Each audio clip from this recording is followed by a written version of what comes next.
Hello बच्चों, की हाल चाल। मैं रवि प्रभात और ये आपका प्रिय चैनल फिजिक्स जज्बा। इसमें अब आगे हम लोग पढ़ने जा रहे हैं प्रॉपर्टीज ऑफ कंडक्टर का प्रॉपर्टी, और इसको एक्सप्लेन करेंगे गॉस लॉ के बेसिस पे। अभी तक गॉस लॉ का हम लोग गॉस लॉ के बारे में पढ़ चुके हैं, उसका प्रूफ पढ़ चुके हैं, उसका चारों एप्लीकेशन भी पढ़ चुके हैं। अब गॉस लॉ के बेसिस पे कंडक्टर को एक्सप्लेन करना है, उसके सारे प्रॉपर्टीज को एक्सप्लेन करना है। तो मोटा मोटी 7 से 8 प्रॉपर्टी आज हम लोग डिस्कस करने जा रहे हैं कंडक्टर का, जिसका आपको आगे के चैप्टर में यूज होने वाला है। आगे कैपेसिटर एक चैप्टर है जहाँ पे इसका बहुत ज़्यादा यूज होगा, तो इसलिए अब हम लोग शुरू कर रहे हैं प्रॉपर्टीज ऑफ कंडक्टर। ऑलरेडी हम 3 प्रॉपर्टी इस पे लिख चुके हैं बोर्ड पे। आप लोग इसका स्क्रीनशॉट ले लीजिए और सबसे पहले इसको लिख लीजिए। सबसे पहले इसको लिख लीजिए और देखिए पहला प्रॉपर्टी क्या है कि किस inside a conductor electrostatic field is zero, या स्टैटिक कंडीशन में किसी भी कंडक्टर के अंदर इलेक्ट्रिक फील्ड जीरो होता है। ये ध्यान रखेंगे कि जब तक चार्ज फ्लो नहीं कर रहा है, ठीक है, चार्ज रेस्ट में स्टैटिक कंडीशन है। तो स्टैटिक कंडीशन के लिए ये मस्ट प्रॉपर्टी है कि कंडक्टर के अंदर इलेक्ट्रिक फील्ड जीरो होना चाहिए। तो देखिए अगर इलेक्ट्रिक फील्ड कंडक्टर के अंदर एग्जिस्ट करेगा तो उसके अंदर जितने भी फ्री इलेक्ट्रॉन्स हैं, फ्री इलेक्ट्रॉन्स, उस पे फोर्स लगने लगेगा। आप जानते हैं कि इलेक्ट्रिक फील्ड चार्ज के ऊपर फोर्स लगाता है, F=QE आप पढ़ चुके हैं पहले ही। इलेक्ट्रिक फील्ड किसी चार्ज पे फोर्स, इलेक्ट्रिक फोर्स एक्सपीरियंस करता है। तो अगर कंडक्टर के अंदर इलेक्ट्रिक फील्ड एग्जिस्ट करेगा, अगर कंडक्टर के अंदर इलेक्ट्रिक, तो वो फ्री इलेक्ट्रॉन पे फोर्स लगाने लगेगा। फोर्स लगाने के चलते सारा फ्री इलेक्ट्रॉन्स ड्रिफ्ट करना स्टार्ट कर देगा। हम चाहते हैं कि स्टैटिक कंडीशन रहे, सारा चार्ज रेस्ट में रहे, तो उसके लिए मस्ट कंडीशन है कि electric field inside the conductor zero होना चाहिए, ठीक है। तो स्टैटिक कंडीशन में ये चीज को आप ध्यान रखिएगा। देखिए इसमें ये लिखा हुआ है, इन static condition the free charges, मतलब फ्री इलेक्ट्रॉन्स, फ्री चार्जेज कहने का सेंस है फ्री चार्ज किस पे होता है, फ्री इलेक्ट्रॉन्स पे होता है, हैव सो डिस्ट्रीब्यूटेड देमसेल्फ, अपने आप को इस तरह से वो अरेंज किया होता है that electric field is zero everywhere inside it, इसके अंदर हर पॉइंट पे इलेक्ट्रिक फील्ड जीरो हो। अगर इलेक्ट्रिक फील्ड जीरो होना मस्ट है, अगर इलेक्ट्रिक फील्ड एग्जिस्ट करेगा तो फिर उस पर फोर्स लगने लगेगा ड्यू टू इलेक्ट्रिक फील्ड, तब ये स्टैटिक कंडीशन नहीं रह जाएगा, फिर इलेक्ट्रॉन मोशन में आ जाएगा। तो इस तरह से स्टैटिक कंडीशन में अंदर में इस तरह से सिचुएशन होता है, या इस तरह से फ्री इलेक्ट्रॉन सिचुएटेड होता है कि इनसाइड का इलेक्ट्रिक फील्ड जीरो हो, ठीक है। तो ये हुआ, तो वो वही चीज लिखा हुआ है, आगे भी हमने लिख दिया यहाँ पे कि इलेक्ट्रिक फील्ड एग्जिस्ट, अगर इनसाइड एग्जिस्ट करेगा तो फ्री इलेक्ट्रॉन फोर्स एक्सपीरियंस करेगा। आप जान रहे हैं चार्ज के ऊपर इलेक्ट्रिक फोर्स लगाता है इलेक्ट्रिक फील्ड, और वो ड्रिफ्ट होगा due to which current exist inside it, जिसके चलते उसके अंदर करंट आ जाएगा। तो हम चाहते हैं करंट ना हो, स्टैटिक कंडीशन हो, चार्ज रेस्ट में हो, तो उसके लिए मस्ट है कि कंडक्टर के इनसाइड इलेक्ट्रिक फील्ड जीरो होना चाहिए। ये पहला प्रॉपर्टी है। आगे का सारा प्रॉपर्टी इसी में मूल कंसेप्ट पे आधारित है। आपको पहला कंसेप्ट ये चीज को दिमाग में बैठाना है कि चार्ज स्टैटिक होने के लिए इलेक्ट्रिक फील्ड इनसाइड में मस्ट भी जीरो होना चाहिए, ठीक है। उसके बाद नेक्स्ट प्रॉपर्टी देखिए, interior of conductor have no excess charge, किसी कंडक्टर के अंदर कोई एक्सेस चार्ज नहीं होता है, no excess charge, Q enclose zero होगा। अगर आप एक्सेस चार्ज डालते हैं तो वो आउटर सरफेस पे जाके फैल जाता है। पहले भी हम हल्का सा इसके बारे में बता चुके हैं, लेकिन आज हम इसको एक्सप्लेन करेंगे कि अगर आप एक्सेस चार्ज, चाहे वो पॉजिटिव चार्ज बाहर से डालिए चाहे नेगेटिव डालिए, वो आउटर सरफेस पे फैल जाता है, इन साइड में एक्सेस चार्ज जीरो होता है। तीसरे प्रॉपर्टी की तरफ बढ़ते हैं, electric potential is constant through out the volume. Static condition में हर पॉइंट पे, अंदर में हर पॉइंट पे अप टू सरफेस तक इलेक्ट्रिक पोटेंशियल कांस्टेंट होगा। इन तीनों प्रॉपर्टी को अब हम लोग आगे डिफाइन करने वाले हैं। V inside up to the surface electric potential, वही V क्या होता है, हर पॉइंट पे कांस्टेंट होता है। तो इस तरह से 3 प्रॉपर्टी आप दिमाग में बैठाइए। अब इसको हम एक्सप्लेन करते हैं।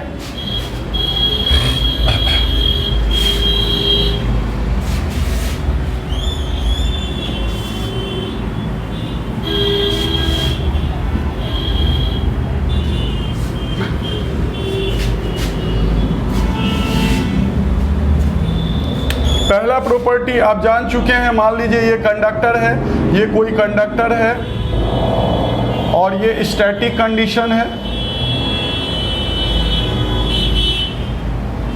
अंदर में मस्ट है कि इलेक्ट्रिक फील्ड क्या होना चाहिए, जीरो होना चाहिए। इनसाइड में स्टैटिक कंडीशन में इलेक्ट्रिक फील्ड जीरो होना चाहिए। अब अगर इस पे आप कहीं बाहर से चार्ज डालते हैं, सपोज मान लीजिए ये एक्सेस चार्ज डाल रहे हैं, एक्सेस चार्ज कोई भी नेचर का हो सकता है, पॉजिटिव या नेगेटिव कुछ भी नेचर का हो सकता है। जब एक्सेस चार्ज डालते हैं तो वो इसके आउटर सरफेस पे इस तरह से फैल जाता है। सेकेंड प्रॉपर्टी यही है कि अंदर में कोई चार्ज नहीं होता है, किसी कंडक्टर के अंदर इलेक्ट्रिक फील्ड जीरो होगा। साथ में इस कंडक्टर पे अगर आप चार्ज डाले हैं, चार्ज बाहर है, तो इलेक्ट्रिक फील्ड तो जीरो होगा ही, इलेक्ट्रिक फील्ड जीरो होगा ही, और साथ में इसके अंदर क्यू इनक्लोज्ड का जो वैल्यू है वो भी जीरो होगा, क्यू इनक्लोज्ड का भी वैल्यू जीरो होगा। तो अब इसको हम लोग समझते हैं गॉस लॉ के बेसिस पे। पहला मूल प्रॉपर्टी आप हमेशा ध्यान रखेंगे कि स्टैटिक होने के लिए कंडक्टर के अंदर इलेक्ट्रिक फील्ड मस्ट भी जीरो होना चाहिए। अब हम लोग एक सरफेस इमेजिन करते हैं। देखिए ये हमारा एक सरफेस है,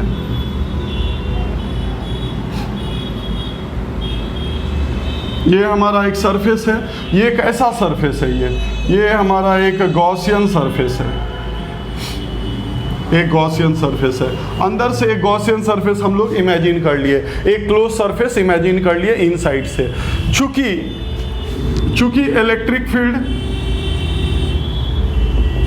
इनसाइड कंडक्टर आप जान रहे हैं कि इलेक्ट्रिक फील्ड जीरो है, तो electric flux through Gaussian surface क्या होगा? Electric flux through Gaussian surface क्या होगा ये देखते हैं।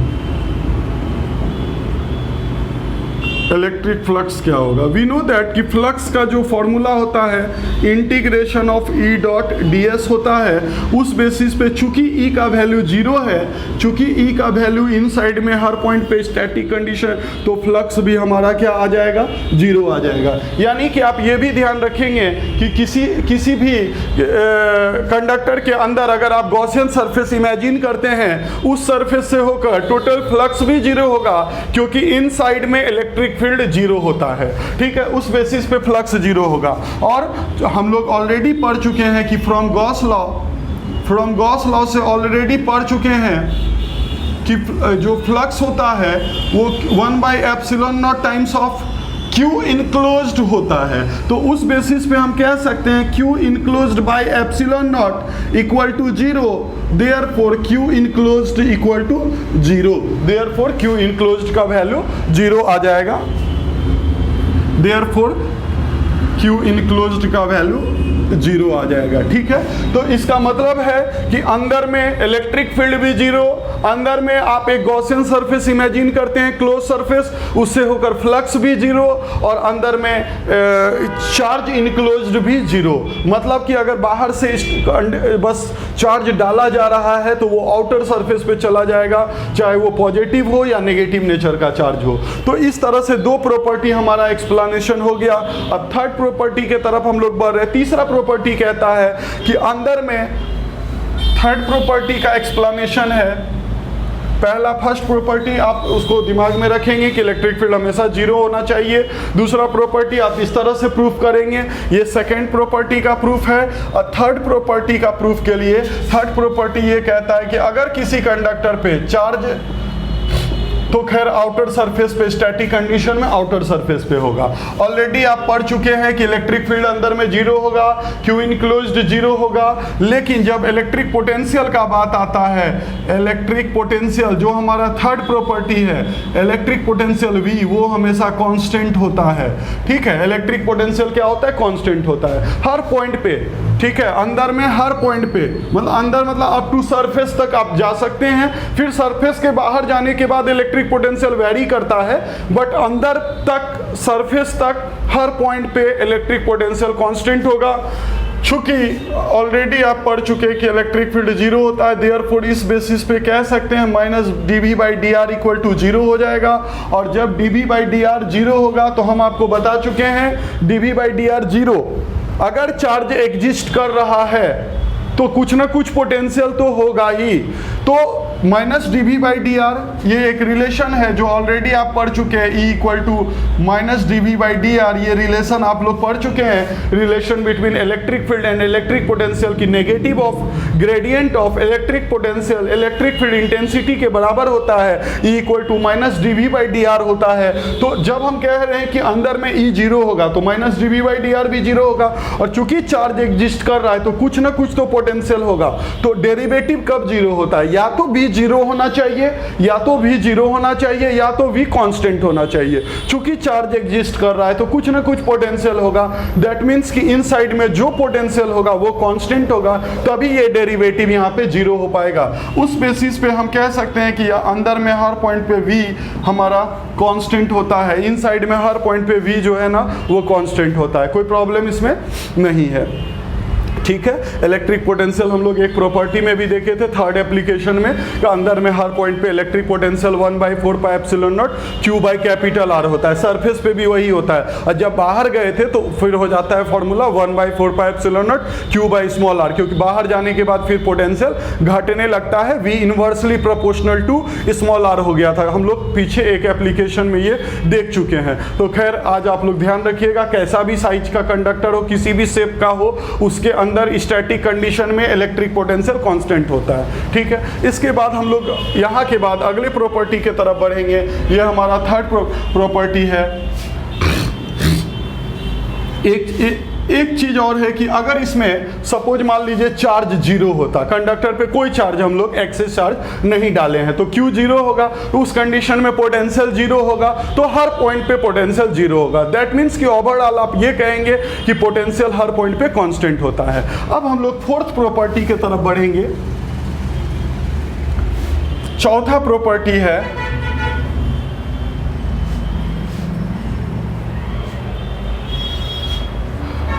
Electric field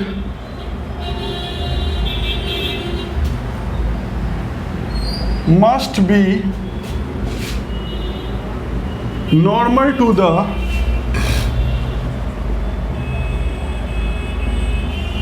surface of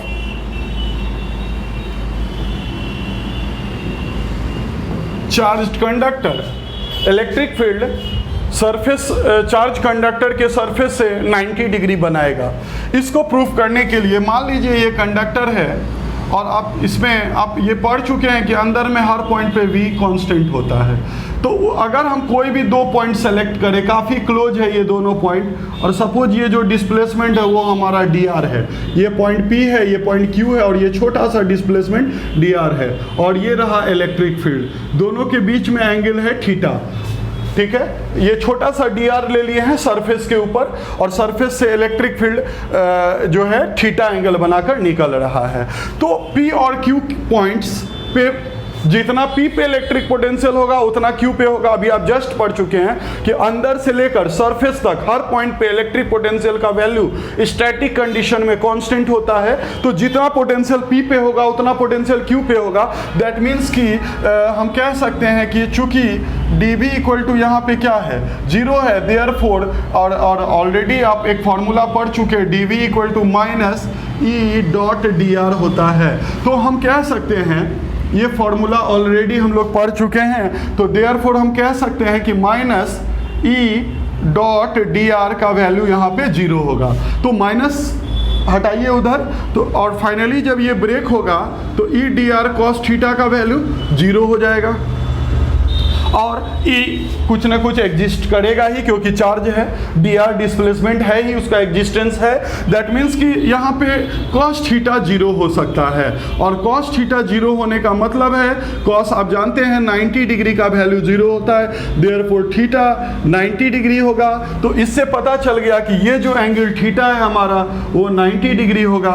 therefore हम कह सकते हैं E परपेंडिकुलर टू होगा dr, E और dr एक दूसरे से 90 डिग्री बनाएगा। dr कहाँ पे लिए हैं? सरफेस के ऊपर छोटा सा क्लोजली 2 पॉइंट है, उसका डिस्प्लेसमेंट छोटा सा ये pq का लेंथ dr है, dr के साथ इलेक्ट्रिक फील्ड 90 डिग्री बनाएगा।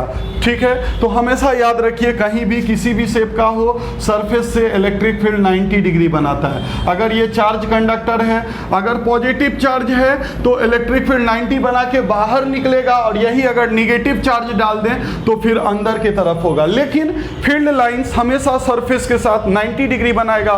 ठीक है, आप देख चुके हैं कि dv का वैल्यू 0 होगा। क्यों 0 होगा? क्योंकि v हर जगह क्या रहता है? कांस्टेंट रहता है। v इनसाइड और सरफेस पे अंदर में v कांस्टेंट रहता है, इसीलिए आप कहेंगे dv का वैल्यू 0। और dv 0 होने के बाद cos थीटा 0 और थीटा 90 डिग्री, देयरफॉर e और dr 90 डिग्री बनाएगा। On the surface electric field must be normal to the surface in static condition. Clear हो गया? इसके बाद हम यहाँ से आगे बढ़ते हैं नेक्स्ट प्रॉपर्टी के तरफ।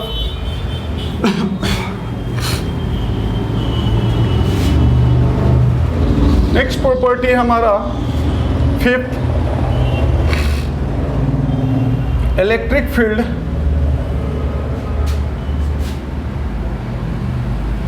जस्ट आउटसाइड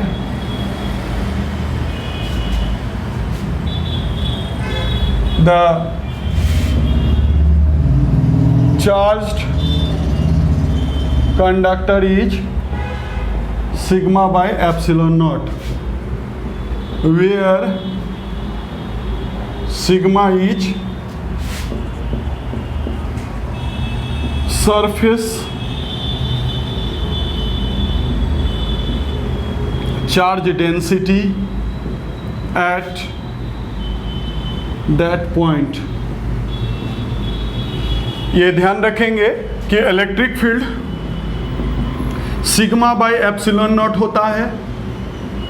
ठीक है, electric field sigma bye epsilon not होता है। सिग्मा क्या है? आप कंडक्टर के, जैसे सपोज ये कंडक्टर है, तो अगर ये कंडक्टर नॉन यूनिफॉर्म शेप का है, जैसे अभी देख रहे हैं कि कहीं पे कर्वेचर का साइज अलग है, उसका रेडियस अलग है, कहीं कर्वेचर का रेडियस अलग है। अगर नॉन यूनिफॉर्म साइज शेप का है, आकार का है, ठीक है, उस कंडीशन में किसी भी पॉइंट पे just outside electric field intensity अगर यहाँ का देखना है तो वो सिग्मा बाय एप्सिलॉन नॉट होगा। वेयर सिग्मा उस पॉइंट के, इस पॉइंट के पास सरफेस का चार्ज डेंसिटी होगा, उस पॉइंट के पास। अगर इस पॉइंट पे आप निकाल रहे हैं इलेक्ट्रिक फील्ड इंटेंसिटी इस पॉइंट पे, तो इस यहाँ का सरफेस चार्ज डेंसिटी देखेंगे, इस पॉइंट पे निकालेंगे तो यहाँ का सरफेस चार्ज डेंसिटी देखेंगे। मतलब जिस कंडक्टर के पास जिस पॉइंट पे इलेक्ट्रिक फील्ड जस्ट आउटसाइड में देखना है, उसी जगह का सरफेस चार्ज डेंसिटी सिग्मा लेते हैं। और आप जानते हैं कि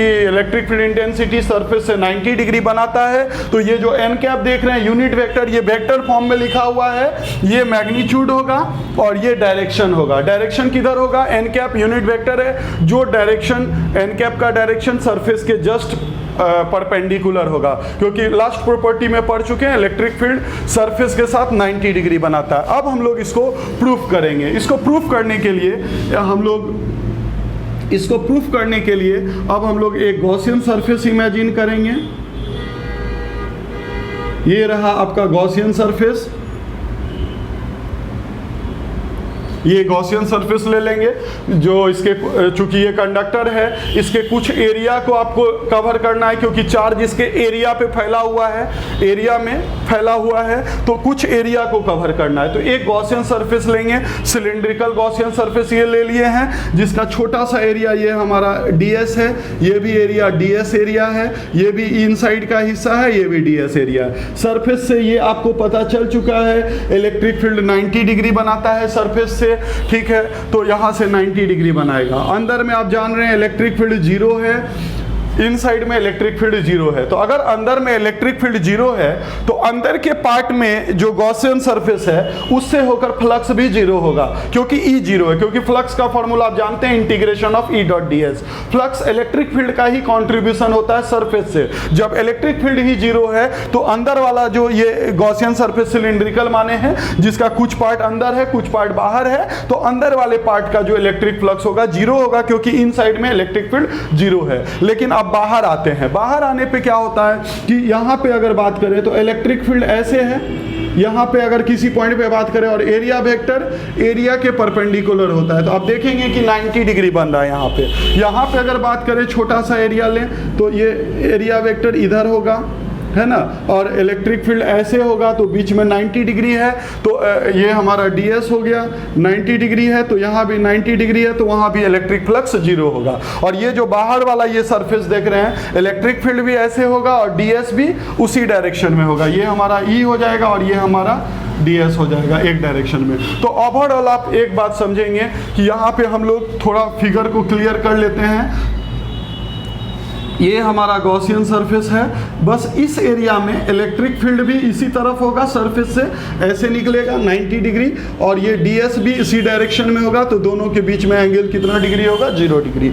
और जो ये कर्व पार्ट है सिलेंडर का, वहाँ 90 डिग्री हो जाएगा, उसके चलते अकॉस 90 जीरो होता है, फ्लक्स जीरो हो जाएगा। और अंदर के हिस्से में इलेक्ट्रिक फील्ड ही जीरो है, तो इनसाइड वाले पार्ट के लिए भी इलेक्ट्रिक फ्लक्स जीरो हो जाएगा। तो ओवरऑल जब आप इलेक्ट्रिक फ्लक्स निकालेंगे, इलेक्ट्रिक फ्लक्स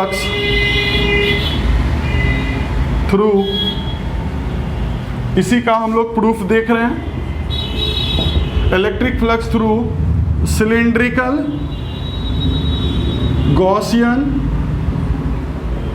सरफेस अगर हम लोग फाइंड करते हैं तो डी फाई का जो फॉर्मूला होगा E D S cos 0 degree होगा। बाकी हम नहीं ले रहे हैं क्योंकि अंदर के हिस्से में ई जीरो है, उतना दिखाने के लिए उसका फ्लक्स ऐसे ही जीरो हो गया। कर्व सरफेस सिलेंडर का जो ये वाला हिस्सा है उसमें इलेक्ट्रिक फील्ड ऐसे है, एरिया वेक्टर ऐसे है या ऐसे है, 90 बना रहा है तो उसका फ्लक्स ऐसे ही जीरो हो गया 90 डिग्री होने के कारण। तो सिर्फ ये वाला जो एरिया है, ये वाला एरिया, उस पर फील्ड ऐसे और डी एस भी ऐसे, तो बीच में 0 डिग्री है, तो अब ई डी एस लिखेंगे। तो उस बेसिस पे डी फाई सीधे हो जाएगा हमारा ई इंटू डी एस हो जाएगा, कोई प्रॉब्लम नहीं है। मान लेते हैं कि ये पॉइंट पी है, वहाँ पे सरफेस डेंसिटी सिग्मा है। अब हम लोग गॉस लॉ का यूज करते हैं। ये इसको first equation from Gauss law, Gauss law से आप जानते हैं फ्लक्स का जो फॉर्मूला होता है 1/ε0 टाइम्स ऑफ क्यू इनक्लोज्ड होता है। अब आप देखेंगे कि ये जो गॉसियन सरफेस है उसके अंदर कितना चार्ज लाई कर रहा है। तो ये छोटा सा हमारा ये एरिया है, ये जो एरिया हमारा कितना है, ds एरिया है, इस पे कितना चार्ज लाई कर रहा है। चूंकि सरफेस चार्ज डेंसिटी उस पी पॉइंट पे सिग्मा है, तो सिग्मा आप जानते हैं q/a होता है। अगर q फाइंड करना है तो सिग्मा को a से मल्टीप्लाई कर देंगे। यहाँ कितने इसके अंदर चार्ज चाहिए, इसके अंदर मतलब बस इस रीजन का चार्ज चाहिए। कितना एरिया है ds, उसमें कितना चार्ज होगा, तो sigma into ds।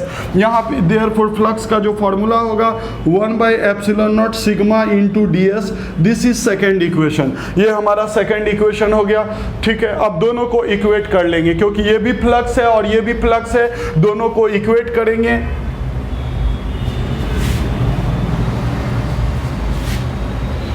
From 1 and 2 E into D S equal to sigma D S upon epsilon naught. D S cancel हो गया, E का वैल्यू आ गया सिग्मा बाय एप्सिलॉन नॉट। ठीक है, तो इस तरह से इलेक्ट्रिक फील्ड जो है आपका सिग्मा बाय एप्सिलॉन नॉट आ गया। यानी कि कभी भी किसी भी कंडक्टर के जस्ट आउटसाइड में इलेक्ट्रिक फील्ड इंटेंसिटी का magnitude sigma bye epsilon not होगा अगर उस पॉइंट के पास सरफेस चार्ज डेंसिटी सिग्मा है तो। क्योंकि कभी कभी होता है कि यूनिफॉर्म स्फीयर नहीं है, यूनिफॉर्म स्फीयर होगा तो हर सरफेस पे हर पॉइंट पे चार्ज डेंसिटी सिग्मा कांस्टेंट होगा, बट नॉन यूनिफॉर्म कर्वेचर है तो हर point to point sigma vary करेगा। तो हर सरफेस के हर जगह जो फील्ड है सिग्मा के हिसाब से, जैसा सिग्मा होगा वैल्यू होगा उसके हिसाब से इलेक्ट्रिक फील्ड का इंटेंसिटी का मैग्नीट्यूड होगा। और इसी को वेक्टर फॉर्म में लिखेंगे तो यहाँ एन कैप लगा देंगे, और एन कैप आप जान रहे हैं यूनिट वेक्टर है जो डायरेक्शन के लिए आता है, जो पिछले प्रॉपर्टी में पढ़ चुके हैं। एन कैप सरफेस के परपेंडिकुलर आउटवर्ड होगा। चलिए अब हम लोग नेक्स्ट प्रॉपर्टी की तरफ बढ़ रहे हैं।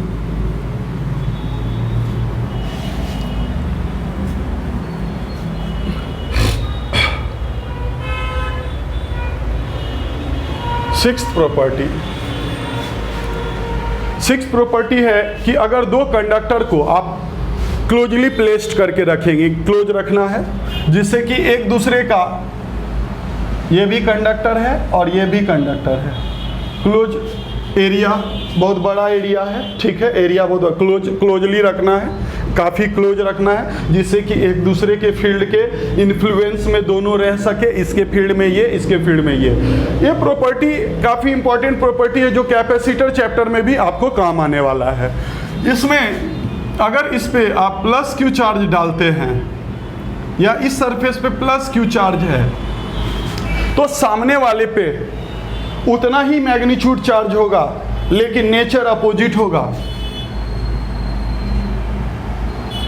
इस पे माइनस क्यू चार्ज आ जाएगा, यानी कि इक्वल मैग्नीट्यूड का चार्ज होगा, अपोजिट नेचर का चार्ज होगा जस्ट सामने वाले कंडक्टर के सरफेस पे। तो ये ध्यान रखेंगे, equal and opposite nature of charge exist on the conductor just near it। अपने सामने के कंडक्टर पे उतना ही मैग्नीट्यूड का चार्ज होगा, नेचर अपोजिट होगा। तो अब इसको हम लोग प्रूफ करते हैं। तो इसको प्रूफ करने के लिए आप थोड़ा बड़ा साइज का कंडक्टर 2 बनाइए, काफ़ी बड़ा एरिया का है। इस पे एक गॉसियन सरफेस लेंगे, ये रहा हमारा गॉसियन सरफेस। कंडीशन है when both conductors are closely placed. अगर दोनों क्लोजली प्लेस्ड हो, मतलब बड़ा बड़ा साइज का कंडक्टर है, एक दूसरे के काफ़ी क्लोज रखा हुआ है, तभी ऐसा होगा। ज़्यादा दूर होने पे इस तरह का नहीं होता है। ये जो पोर्शन है वो नेग्लिजिबल है, ये वाला जो लेंथ है वो निग्लिजिबल लेंथ है, उसको आप नेगलेक्ट करके भी चल सकते हैं। यहाँ अंदर में इलेक्ट्रिक फील्ड 0 है, यहाँ भी अंदर में इलेक्ट्रिक फील्ड 0 है, ठीक है। और ये जो पोर्शन है ये वाला और ये वाला पोर्शन वो नेग्लिजिबल है क्योंकि काफ़ी क्लोजली प्लेस्ड है। तो जब आप टोटल फ्लक्स फाइंड करेंगे, फ्लक्स, और ये हमारा गॉसियन सरफेस है, गॉसियन सरफेस, एक गॉसियन सरफेस मानेंगे क्यूबॉइडल शेप का है जिसका ज़्यादातर पोर्शन इसके अंदर है और इसके अंदर है, और छोटा सा पोर्शन यहाँ है और यहाँ है। तो खैर वो तो नेगलेक्ट हो जाएगा, बहुत छोटा सा पोर्शन है ये। तो टोटल इलेक्ट्रिक फ्लक्स फाइंड करते हैं, फाई इक्वल टू आप जानते हैं ई डॉट क्या होता है, फॉर्मूला ds होता है। और चूंकि यहाँ पे इलेक्ट्रिक फील्ड पूरे सरफेस पे 0 है, यहाँ भी पूरे सरफेस पे 0 है, ये पोर्शन नेग्लिजिबल है, तो ओवरऑल आप क्या कहेंगे कि इलेक्ट्रिक फील्ड हर पॉइंट पे गॉसियन सरफेस के ऊपर 0 है। तो यहाँ जैसे इलेक्ट्रिक फील्ड का वैल्यू 0 रखेंगे, जैसे इलेक्ट्रिक फील्ड का वैल्यू 0 रखेंगे तो फ्लक्स का भी वैल्यू हमारा 0 आ जाएगा, क्योंकि हर पॉइंट पे सरफेस पे इलेक्ट्रिक फील्ड 0 है, फ्लक्स 0 आ जाएगा। अब हम लोग फ्रॉम गॉस लॉ देखते हैं, गॉस लॉ से हम लोग देखते हैं फ्लक्स इक्वल टू होता है Q enclosed by epsilon not, ये हमारा सेकेंड है। तो फ्रॉम 1 and 2 फ्रॉम 1 and 2 अगर हम लोग देखते हैं तो Q enclosed by epsilon naught should be equal to 0, therefore Q enclosed का जो वैल्यू है ना वो भी 0 हो जाएगा, Q इनक्लोज्ड का वैल्यू 0 हो जाएगा। दैट मीन्स कि इसके अंदर Q इनक्लोज्ड हमेशा क्या होना चाहिए, उस गॉसियन सरफेस के अंदर हमेशा 0 होना चाहिए। दैट मीन्स कि इस पे अगर हम लोग यहाँ पे प्लस Q डाल रहे हैं तो मस्ट है कि इसके अंदर यहाँ पे माइनस Q इंड्यूज हो जाएगा, माइनस Q इंड्यूज हो जाएगा। तो इस तरह से आप आराम से समझ सकते हैं कि एक फेस पे अगर प्लस Q है तो जस्ट सामने वाले फेस पे उतना ही मतलब Q ही होगा, लेकिन नेचर अपोजिट होगा, प्लस Q है तो माइनस Q हो जाएगा। तो इस तरह से ये हमारा प्रॉपर्टी यहाँ पे क्लियर होता है। एक प्रॉपर्टी और है इलेक्ट्रोस्टैटिक शील्डिंग, जिसको हम आपको समझा दे रहे हैं।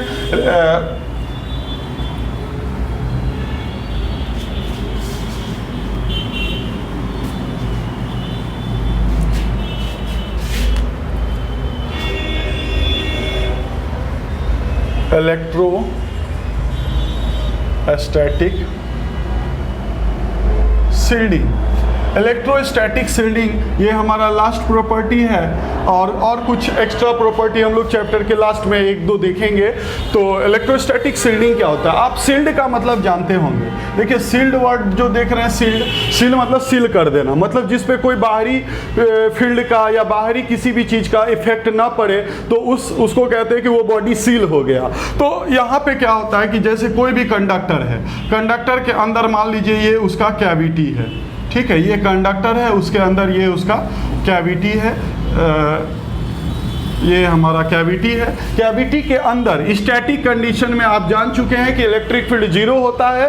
कब, जब अंदर में कोई चार्ज एग्जिस्ट ना करे, सिर्फ चार्ज हम लोग बाहर से डाल रहे हैं, बाहर से चार्ज डालेंगे तो उस कंडीशन में चार्ज बाहर पे ही रह जाएगा, इनसाइड में कोई चार्ज नहीं होना चाहिए, कैविटी के अंदर कोई चार्ज नहीं होना चाहिए। क्योंकि अगर अंदर कोई चार्ज हो जाएगा, अगर यहाँ पे प्लस Q रख देंगे तो फिर यहाँ पे कौन चार्ज इंड्यूज हो जाएगा, माइनस Q इंड्यूज हो जाएगा। यहाँ प्लस डालने पे यहाँ माइनस होगा, यहाँ माइनस इंड्यूज होगा। तो चूंकि कोई भी कंडक्टर न्यूट्रल होता है तो फिर इस पॉइंट पे यहाँ पे प्लस Q इंड्यूज हो जाएगा। अगर आप अंदर में प्लस Q रख रहे हैं तो इसके इनर सरफेस पे माइनस Q, अभी जस्ट पिछला प्रॉपर्टी में पढ़े इक्वल मैग्नीट्यूड अपोजिट नेचर का चार्ज इंड्यूस्ड हो जाएगा, तो यहाँ माइनस Q आ जाएगा। चूंकि पूरा जो ये कंडक्टर है वो न्यूट्रल होता है, न्यूट्रल है, तो अगर यहाँ माइनस Q एग्जिस्ट अंदर के तरफ पुल हुआ है तो बाहर के तरफ ऑटोमेटिक प्लस Q आ जाएगा, उतना ही मैग्नीट्यूड का चार्ज बाहर आ जाएगा, नेचर फिर उस उल्टा हो जाएगा। तो ये हो जाएगा। तो फिर उस कंडीशन में अंदर में इलेक्ट्रिक फील्ड इस तरह से एग्जिस्ट करेगा, प्लस से निकलेगा, माइनस पे इस तरह से फील्ड होगा, फिर बाहर में भी ऐसे फील्ड होगा, फिर यहाँ 0 होगा, अंदर में इस जगह फील्ड 0 होगा, ठीक है। तो ये इस टाइप से इलेक्ट्रिक फील्ड यहाँ एग्जिस्ट करेगा।